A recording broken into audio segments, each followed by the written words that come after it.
going to have a little extra time to talk this particular session. I mean, I could just make this like a 5-minute video, but I'd really rather not, if you know what I mean. And I suppose that's kind of giving things away already, but let's just go ahead and start with how this session worked out. Obviously, the way we play is whenever we have time, okay? Whenever the three of us are ready to go and real life concerns have been dealt with, you know, the kids are asleep and we don't have work the next morning or whatever, then we get together and we play, right? It's pretty simple, all things considered. Well, I mention that because we don't exactly have a set schedule like most players do, and that's one of the reasons why these videos are so intermittent and usually tend to be only like once a week. I freely admit, and I hope my players, if they watch this video, don't take offense to this, I freely admit I wish we could play more often. I rather enjoy GMing, and I wish I could do so more than once a week, but moving on. I've also had to implement a new rule. I'll talk about custom rule sets more at the end of this video, but basically our entire session was taken up by crafting. Like I said, I'll talk about that later. But I did want to kind of go over some of what happened, even though it's going to take a very little amount of time, and kind of give you an idea of the GMing process, okay? Very first thing that happened, well, okay, technically we retconned something, so I guess the very first thing that happened is the several days that they spent on the ship, journeying from Vasey and Lascelles to Holtberg. The entire time, basically the entire time, one of the characters, Flux, spent crafting. I'll talk about crafting later, okay? And as I've already mentioned, that took up most of our session right there. The one sentence I just gave. He made 3 items, and that took up most of the session. Not kidding. And so the new rule is that anything like that, especially crafting, the rule is actually a little more complicated than I could have summarized, but basically, if there's something you're going to do that's relatively mundane, that requires you to look over the book or really think about it, that doesn't directly involve the plot, the story, the quest, do it off camera, is what we call that. Do it, you know, out of session. It will still have to involve me because of the way crafting works within my setting and my custom rule set. But I'm available and I've got the ability to talk, it's not a big deal, so, you know. Anyways, after several days of solid crafting, they land at Holtberg, and they go through this big rigmarole. The dock, as I've described, is huge, and actually one of the problems they have is that it is difficult for ships to come and go without regular issues, regular accidents, basically. They do manage to successfully navigate the labyrinth of the constantly moving labyrinth of the docks in order to get north to the Grey Docks. This is the area in which people come who are not regularly billed here, or part of the military, or part of the Navy, or anything like that, you know.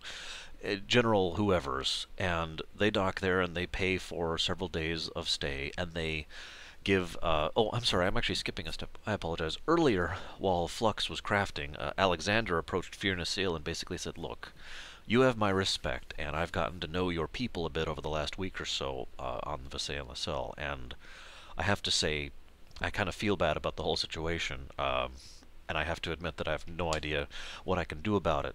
After we dock, I'm going to go report in, and you're probably never going to see me again, but I would like to help in some way, so he reaches into his pack and pulls out a bag of gold, which he hands to Seal and says, here, this is all I have on me, literally. Don't worry about it, you know, I'll be paid as soon as I get home, so I'm not too concerned, but this is what I have to offer. I hope it will help in some way. So, skipping forward again, they manage to dock, pay for the ship to be there, and they go and find a, who did they find? I believe they found a banderling, specifically. And the banderling, who happens to be a seamaster and an engineer, you know, someone who manages several of the teams who work on the ships in the area, and he says, look, we need repairs for our ship because it's not very seaworthy as far as the ocean concerns. So they bring the guy back to their ship, and the guy just looks at it like, that's your ship? Really? I mean, aside from the fact that everything's wrong with it, it's fine. I don't see the problem here. Now, the good news is because they rolled well, charismatically speaking, and because the kind of repairs we're talking about are actually quite mundane, don't require any magical materials, don't require anything other than wood and time, basically, they're not only going to repair the ship, but they're going to set it up so it's more capable of journeying on the ocean, dealing with waves, storms, that kind of thing. It'll be built like a ship should be if you're not dealing with always tranquil waters that never give you an issue, in other words. So that's a huge boon. Now, last night, or no, not last night, several nights ago now at this point, I had realized that the party was going to have a big choice in what to do with the ship. And I had come up with all sorts of information, all sorts of data, and I was going over all the way through it in order to try and figure out exactly what they do. Because I figured that they would keep the ship there for various reasons, right? And I was trying to figure out how much it would cost to do certain upgrades to it, or what they could do with the crew. No, no, no. Basically, they say, they tell the ship captain, we need you to stay here while they do these repairs and upgrades to make the ship more seaworthy, more ocean-worthy, really. And then go home. Go right back to Visay and LaSalle. And I feel a sneeze coming on. Oh, shoot. Oh, my. Ah, forgive me.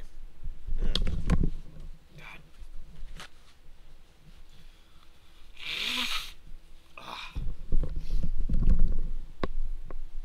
Apologies.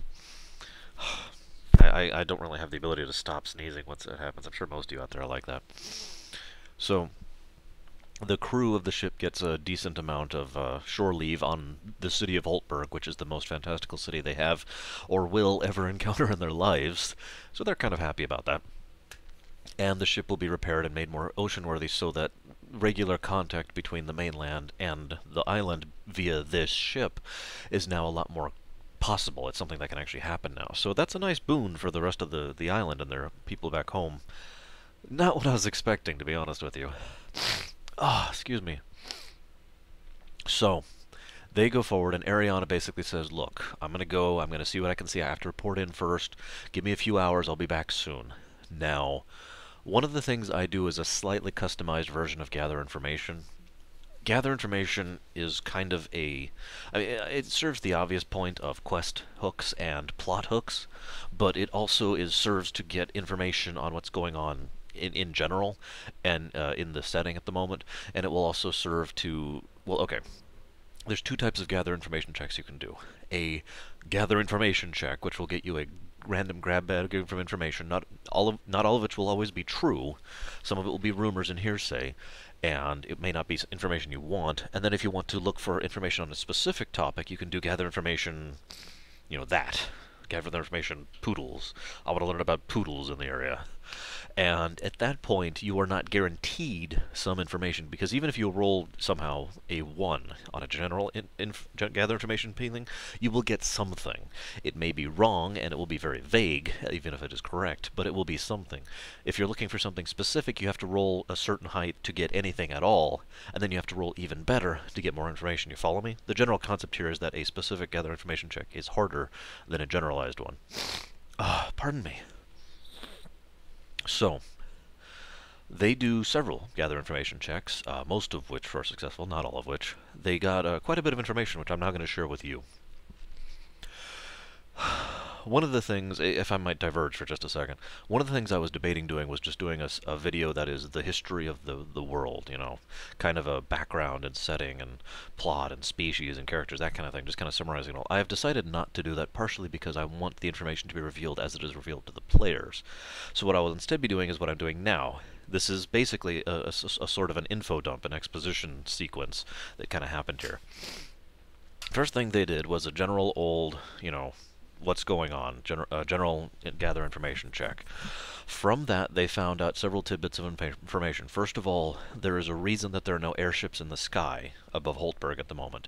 There usually would be, quite a few actually. There are basically none at the moment, and I'll get to that in a minute. They found out that, for all intents and purposes, the docks are actually much less crowded than they normally would be, for a similar reason. And that there's a lot of tension going on between people. And the basic reason is because they believe that war is going to be declared basically any day now. And that's basically all they got in that vein. I gave them a few other generalized tidbits, but I'm not going to cover most of that, because they then decided to go ahead and do specific checks for all of the above, and they at least succeeded at all of them, even a little bit. Now, first thing they wanted to know is what's going on with this war, what's happening here.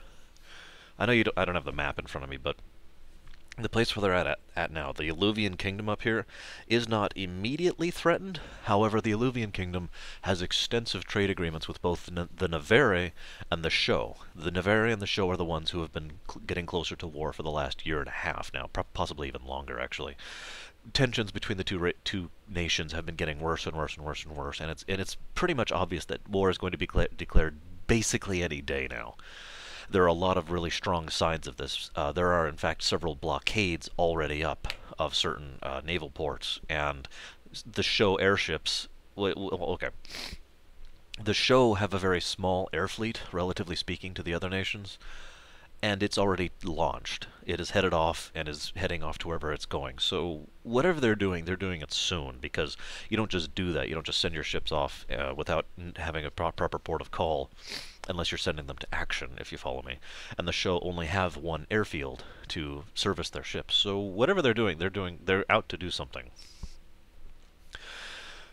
The problem is, as I said, the Eluvian kingdom sits on a trade. I mean, the Navarre are a trade nation, as I'll discuss whenever I get to the Navarre, which is not in this session. But the Eluvian kingdom brings most of its wealth and most of its knowledge and most of its advancements from good arrangements with all the other kingdoms. The Eluvians are on basically good terms with everybody. No matter how this war goes between Navarre and Sho, the Eluvians will lose as a result of it, if you follow me. And it is extremely possible that one side or the other, or both, will try to blockade Eluvian ports and Eluvian cities and whatnot in order to deny the other side trade with them. You know, try and cut them off at the source. This is extremely likely. So most of the air fleet of the Eluvian kingdom is actually present at Lytlethorpe. Now, that's something else. I don't want to get into that just yet.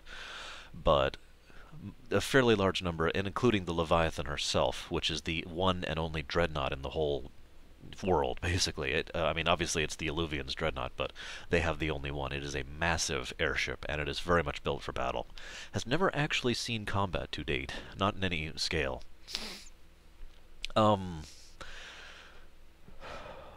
One of the other problems they have is a lot of the shops and a lot of the warehouses, because one of the things they wanted to do was try and go ahead and get some equipment and buy up and stuff.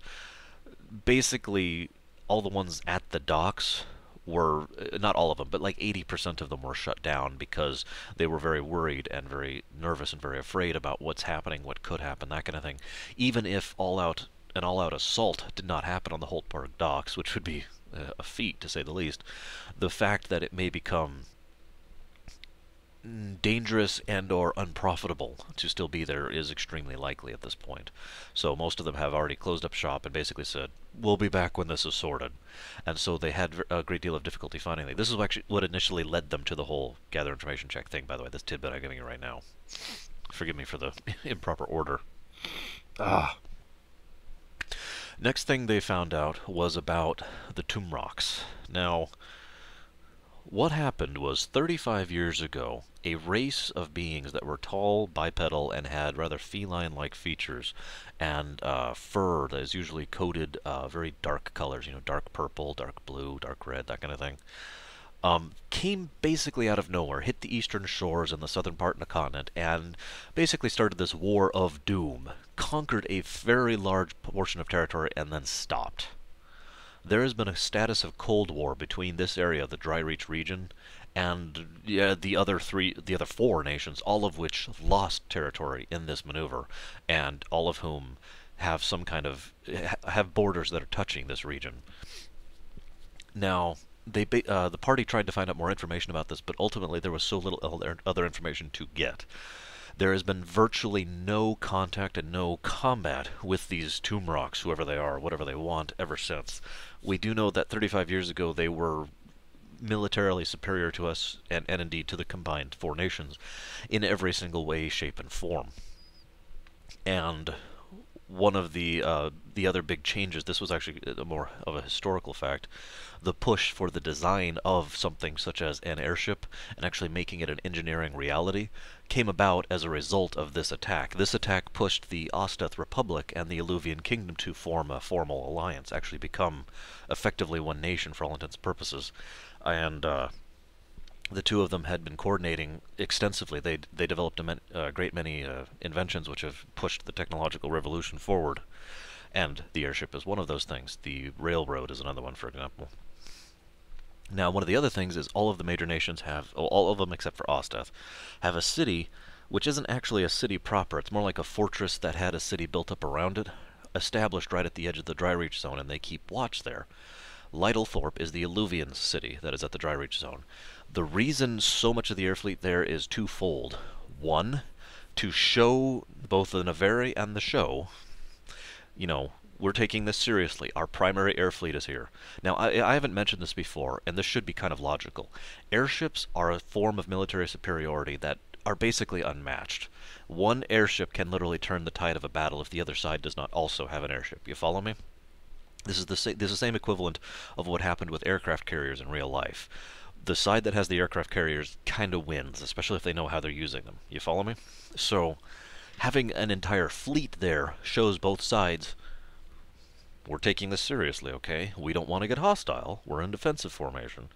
But if either of you guys start to come after us, we're ready to defend ourselves, because I know you can't see it on the map, but like if the show, let's see, this is flipped, so if the show are like right here, and the Navari are like right here, Lytlethorpe is right here, okay? It's pretty much within spitting distance, continentally speaking. It's several dozen miles away from the border edge between the two. And, of course, the secondary reason they want the fleet there is that the military, that's the political side. One of the things they found out about the Illuvian Kingdom is the politicians and the military tend to be basically, for all intents and purposes, two factions, and the two are constantly butting heads.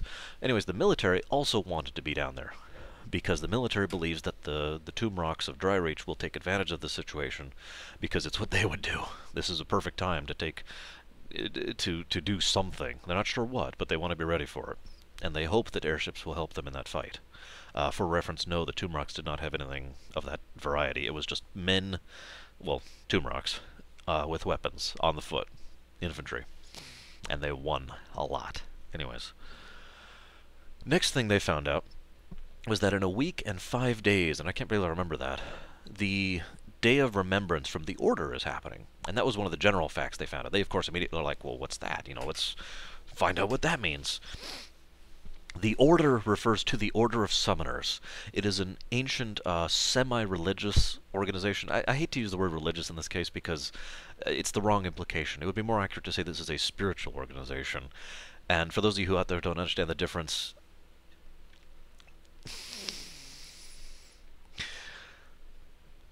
I'm not trying to describe it, and frankly I'm not even sure I want to get into it, but the general point here is that there is no, the religion of the summoners.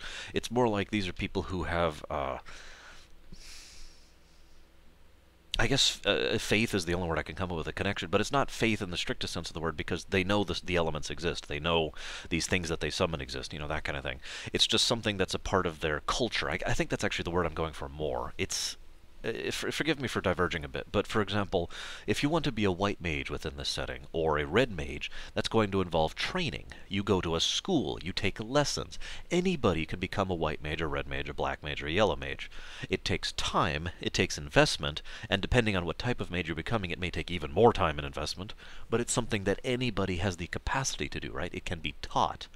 The blue mages and the violet mages are born that way. This is one of the reasons they are so rare. It is not a talent that can ever be taught, only honed. And so, they're the innates over here, right? In between these two groups is the green mages, the summoners. These people... It's actually kind of hard to describe ultimately, but basically they don't get taught even though they can learn more about the craft. But oftentimes someone who thinks they are a summoner who has the capacity isn't, and at the same time several people who make the pilgrimages will find out that they do. And, that they can. And, that's a very strange sound. Anyways, sorry about the little background info, but anyways, the Order of the Summoners is a semi-cultural, I think I'm going to stick with that word, organization that maintains several temples, one to each of the 8 elements across the land. And I also mentioned that as well because this is the first time the party has been introduced to the fact that there are 8 elements rather than 4. And it also probably makes them wonder because everything they've been seeing to date, especially with regards to the islands and the scions, has been 4 elements, not 8. Now, they then did a check on that, and they found out several things about the temple, which I've already told you. The temples are have been there since before recorded history. What I mean by that is recorded history goes back roughly 400 years, give or take. I have the specific number written down. I don't have it right here. But even at this point in time, we know that the temples already existed and that they had existed for some time. So even back before recorded history, before any of the Dark Ages, the temples had been here. They have been here for absolutely forever, basically, for as long as anything is known. And longer, actually, I should say, than anything that is known. The Order has been maintaining these temples for forever. They are, there's a term for this, and I was trying to think of this during the session, and none of the players could think of it either. They knew what I was talking about. It's a term for a nation that has no boundaries, that has no territory to itself, not to speak of, but effectively does act as a nation on the political field, if you understand me. One of the things that I would use as an example of this is Cerberus within Mass Effect, to an extent. They don't actually have, territories so to speak of, but they can affect things on a political level. That's not a great example, it's just one that comes to me off the top of my head. In any case, that's how the Order functions. They do have a great deal of political sway, and they do actually deal with the other nations on a nation-to-nation basis, even though they themselves are not a nation. They have a great many people working for them. They have a great many individuals of all classes, not just summoners, of course, that are a part of the Order. The Order has a presence basically anywhere. Now, each of these temples is a place where you go. People tend to make pilgrimages there. It's actually quite common. In general, while you journey to a temple, the whole point is that you want to either learn more about yourself, or commune with that particular element, or maybe you're just trying to soak in the history of it. Again, this is why I try to say it's more cultural than it is religious, because there's not really any religion involved here. There is, however, a great deal of history, a great deal of past, a great deal of society, a great deal of culture involved in these places, and so people tend to like to go and make a big deal out of it. An average person generally will only have the availability to go to on any given pilgrimage maybe once in their life. And sometimes what happens is they go there, and as they commune, if they pass the trials within the temple, assuming they even undertake them, and pass them and get to the end, they find out that they actually do have the potential to be a summoner, and they can awaken that ability within them, that kind of a thing. I mentioned the trials. The trials cannot be described per se. That's because they're actually specific to the individual. All of them are. There's very little information about that, especially with the basic gathered information check in the city of Holtberg. But that's basically what I gave them. The trials depend on the individual as to what you go through. Now, getting back to the original point, forgive me for my histrionics here. The Day of Remembrance is I wouldn't say celebrating, it is marking an event that happened 15 years ago. Now, 15 years ago, a great many summoners had gathered for what was intended to be something like the solstice, not actually the solstice, but something like that. And they were trying to basically turn it into a summoner holiday for all intents and purposes. And so a great many green mages had gathered in many of the temples, and there was this horrible magical explosion which was felt to some degree or another across basically the entire continent. And when it had all stopped, the death toll was in the millions, all green mages. And when I say in the millions, I want to stress that some of the mages in the temples died, not all of them. Some green mages across the whole continent died, not all of them. Some who had nothing to do with this, some of them who didn't even know they were green mages yet, still hadn't awakened the potential within them, died. Now, that is a horrific, tragic event, and there is actually a rule set in place now that not too many green mages can congregate in any given place at one time, because that's basically the only theory they had as to why that happened. They never actually fully concreted, this is why. And as a result of that, any time a green mage goes to any major location, including the temples or any of the major cities, they have to sign in, basically. It's considered their solemn duty that they have to go, and they have to go to the local order building establishment and say, I, Bob Boberson, am now here in Holtberg, and they will make sure to take a note of that. And they keep track of that sort of thing now. That's also going to be an issue for one of our party members who is a green mage and knows he's a green mage, that he hasn't signed in yet. And he will have to at some point in the future, because if someone catches him and notices that he's a green mage and hasn't signed in, that's going to cause some problems for him and for his party. Now, for those of you out there who are astute, I give you props. I saved this till the end of that particular segment because I was just curious if anyone picked up on it first. 15 years ago does actually coincide with an event I've already given. 15 years ago, on Visay and LaSalle, this massive wound happened. They call it the Dead Wastes on the island. Ariana is the one who referred to it as a wound in the ley line. That happened 15 years ago. And the players were just like, huh. And both of them kind of looked at each other and said, okay, that's an obvious plot point that I can't wait to follow up on. you know. I do tend to be obvious sometimes. What do you want from me? I've learned that I kind of have to, unless my players want to just leave the planet. Sorry, inside joke. What else? What other information did they get? I think that is actually it. They talked about the tomb rocks, the war that's brewing, the invasion 35 years ago, the Day of Remembrance, and the Order of Summoners in general. And I think that is it.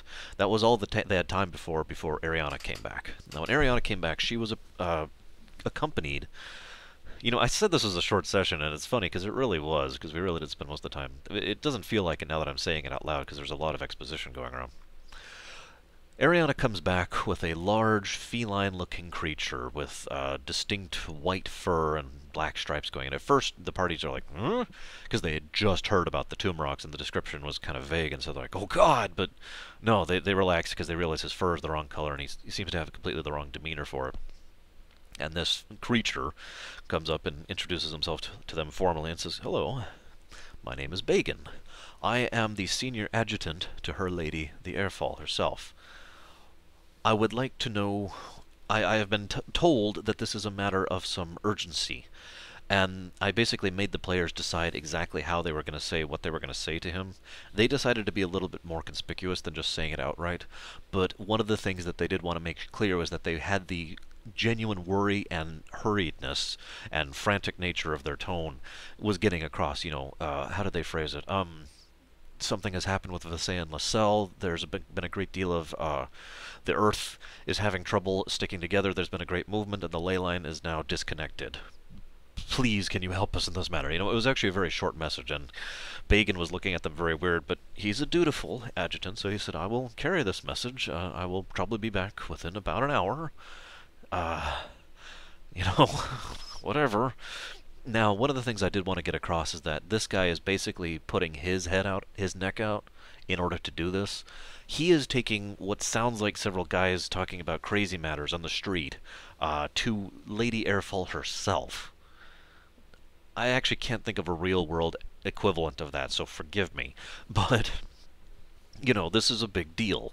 And so the only reason he's willing to do this is, and they didn't, I don't think the party actually asked about this, is that Ariana had called in several markers, and basically Bagan had owed her for several things she'd done in the past, diplomatically speaking. So he was like, okay, you know, I'll stick my neck out, I'll do this, I hope this isn't, you know, nothing. And he goes back, and he comes back basically an hour later, and he's carrying 2 scrolls. He comes back, and he's got this kind of puzzled look on his face, and he says, well, I have been given information that I'm to convey and a request. And the party was like, okay, what? The Lady Airfall believes that there is an artifact of considerable ability that might be able to interact with you, and he points to Fear Nasil herself, and that you might be able to use in a manner that might be able to help restore the island to the status that it should be at. Fix this whole problem, right? And she says, awesome, where is it? And he says, well, it's on this place called the Mare LaSalle. Now, don't worry, I have been gifted with a scroll of teleport. This will take you straight there, and this scroll will be able to teleport you back here, to Holtberg, okay? I don't have more of these. Please do not waste them. This is, from my understanding, their naval capacities are non-existent, so that scroll is probably your only way back. And you know, they take that with appropriate seriousness. And he mentions that there is a local people there that they'll be able to work with. They should be hospitable. Hopefully things will work out for them. In any case, that's all I've got for you information-wise. I do have a request, though, as I mentioned. The Lady Airfall, for completely unrelated reasons, over a week ago, sent one of her other people, one of her other lycanthropes out there to investigate the situation. and his name was Berrigan. He's a werewolf, so he'll instead of this he'll you'll see the snout, and he's got kind of darkish gray skin, and he's just kind of describing it to these people because he gets the point that they don't know what a lycanthrope is per se, and the only one they encountered before was Alexander, and he's different. But anyways, so he'll be there. Berrigan was his name. If you could find any information out about him whatsoever, please do so. If he is okay, please return him. If he is not, please return something of him. We need to know something, anything. And the party actually took this quite seriously, and there was a great deal of gratitude, which is great. I wanted there to be that, because Airfall is kind of sticking her neck out at this point. And so, the party's like, yes, absolutely. We vow that whatever is necessary here, we will make sure that we can get any and all information that there is to get back to you. And he says, thank you very much. And then he hands them one other thing, which is what looks like a little coin. It doesn't actually, coin in shape. There's actually nothing on it. It's just I guess like a button, basically. Hands it to them and says, squeeze that especially hard, and that'll signal one I've got on me, okay? And once I get that signal, I'll know you're done, and I'll come here to the inn, the inn that they happen to be sitting at, and I'll assume that you're done with your mission, and we'll go ahead and discuss that, alright? And they say, yes, no problem. And then the session completely derailed as the guy who plays Flux was like, wait, I need to go craft for an hour. But anyways, and that was basically the session in a nutshell. Like I said, not a lot actually happened. A good deal of exposition, though. What I wanted to talk about briefly here, semi-briefly, was crafting. I know several people have looked over my notes, my custom rule set, beta as they may be, on the forums, and one of the things I wanted to mention is that the crafting system is effectively so complicated that I did not feel the need, as weird as this is going to sound, in order to put it down, because ultimately the crafting system is up here, right? It's called weaving. The way it works is, in general, there are two ways to weave. You either have something, where's that Kleenex thing I had? There it is. I want to weave this roll of toilet paper for whatever reason.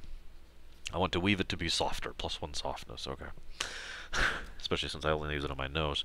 But now, this is what most people do. 99.9% of NPCs do this. Only the extremely talented mages, archmages actually, are capable of weaving from nothing. What happens here is they literally are drawing magic straight out of existence, basically, out of the ley lines, and creating substance with it.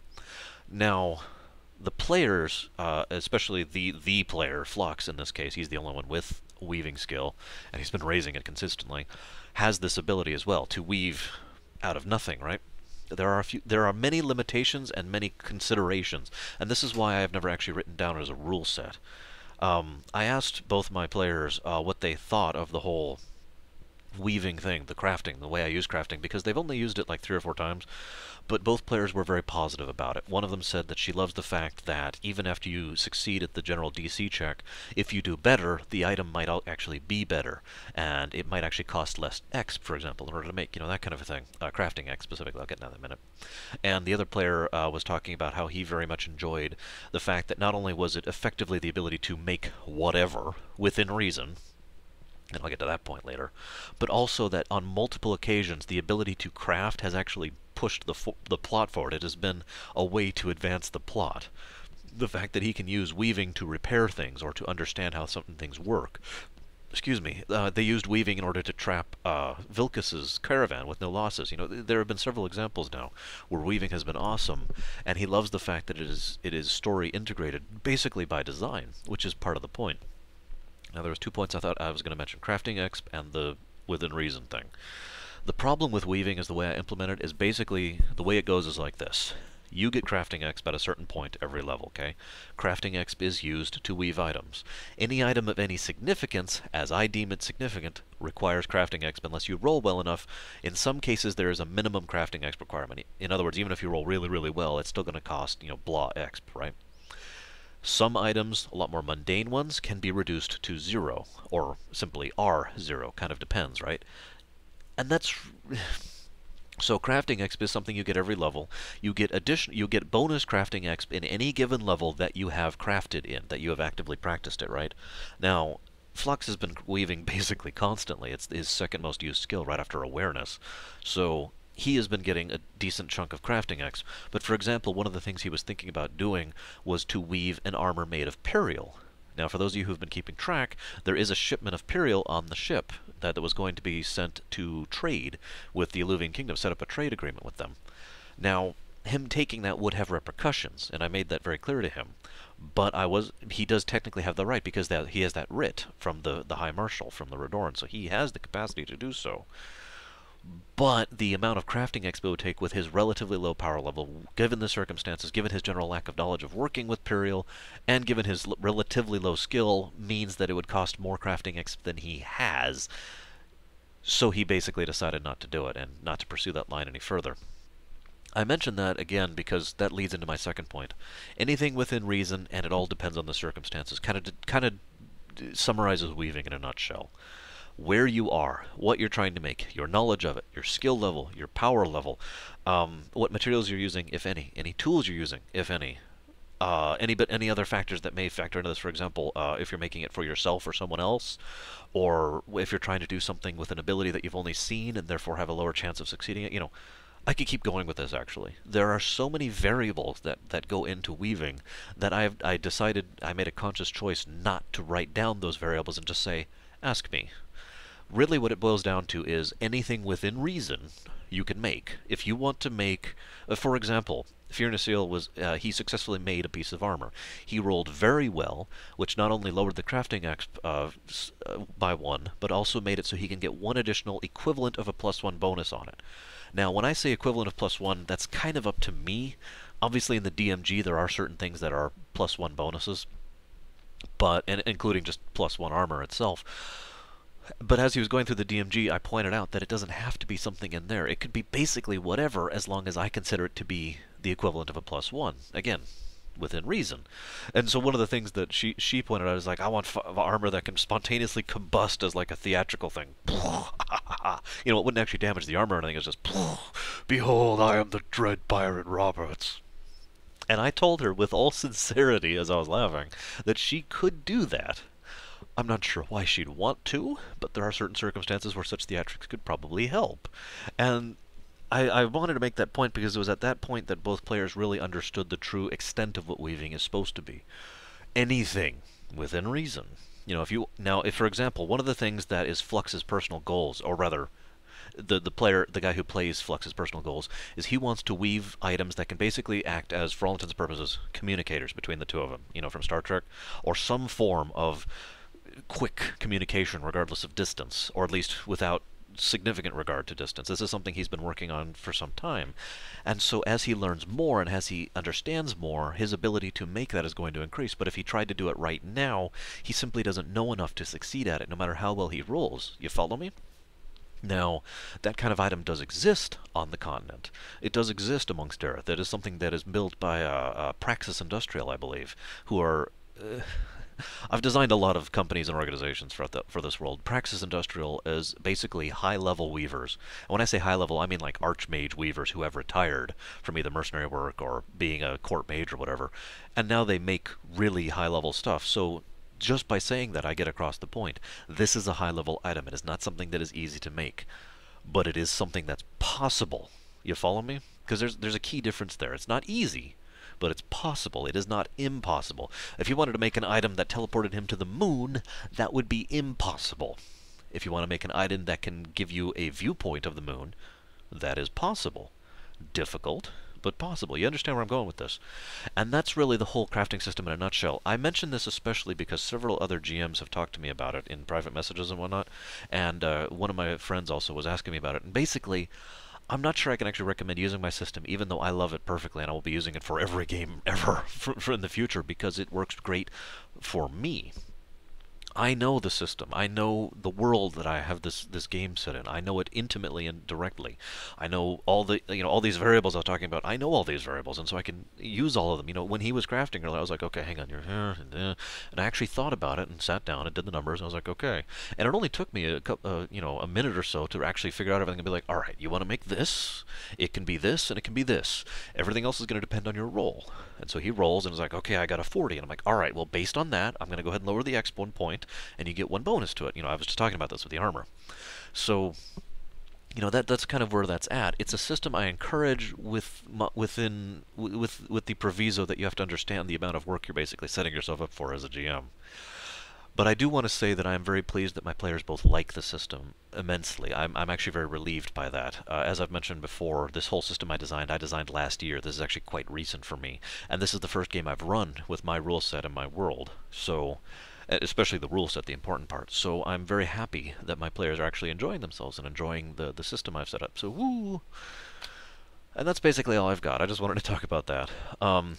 And hopefully, when we game again next, I'll actually be able to tell you something more. But I've got some dungeons to design, so I'll be talking to you guys later.